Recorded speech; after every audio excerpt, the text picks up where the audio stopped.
Published time, the 25th of June 2018, 17:26. Edited time, the 25th of June 2018, 17:50. The suing of the NHS by Richard Branson's Virgin Care company for £2 billion of public money is the consequence of the Tory government's consolidation of privatisation in the UK's healthcare system, a prominent GP and author told RT.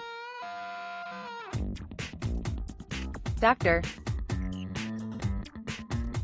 Youssef El-Gingihy, a GP in Tower Hamlets, London and author of How to Dismantle the NHS in 10 Easy Steps, told RT that the current NHS system, overseen by Health Secretary Jeremy Hunt, is being sold as integration of care, but is essentially part of a transition to a US-style healthcare model with consolidation of privatization, in the shift towards the government's preferred models of sustainability and transformation partnerships (STPs) and accountable care organizations (ACOs), in which the integration of a myriad of health and social care services is the key objective. Private companies such as Virgin Care are able to outbid in-house NHS providers for long multi-billion-pound contracts, to take more and more of the NHS pie.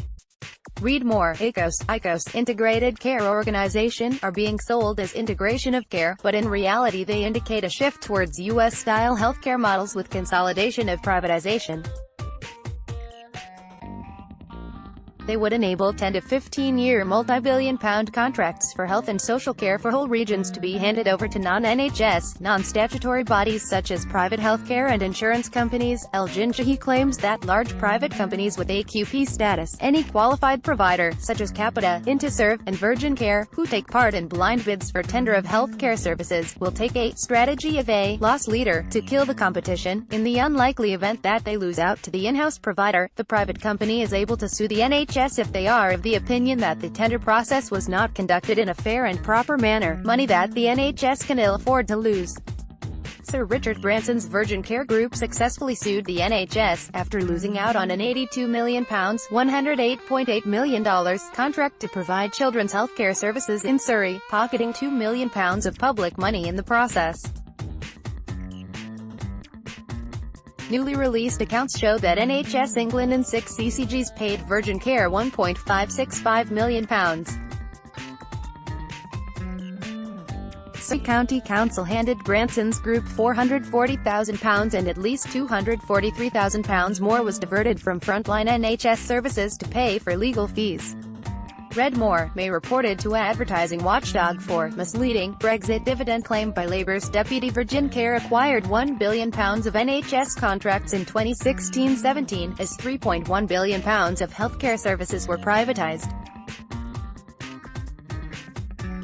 Branson's healthcare group has more than 400 NHS contracts, including GP practices, in total. Figures obtained from the Department of Health prompted by Shadow Health Secretary Jonathan Ashworth's written question, what proportion of the NHS budget has been spent, A, in the private sector and B, on contracts awarded to the private sector since May 2010, show that the NHS spent £9 billion on private providers like Virgin in 2016-17. That's 7.7% of the Department of Health's revenue budget. In his book, How to Dismantle the NHS in 10 Easy Steps, Dr. Youssef El-Gingihy claims that over the past 25 years, the NHS has gradually been transformed into a market-based healthcare system. He is of the view that privatization was accelerated under the coalition government when the 2012 Health and Social Care Act was enacted.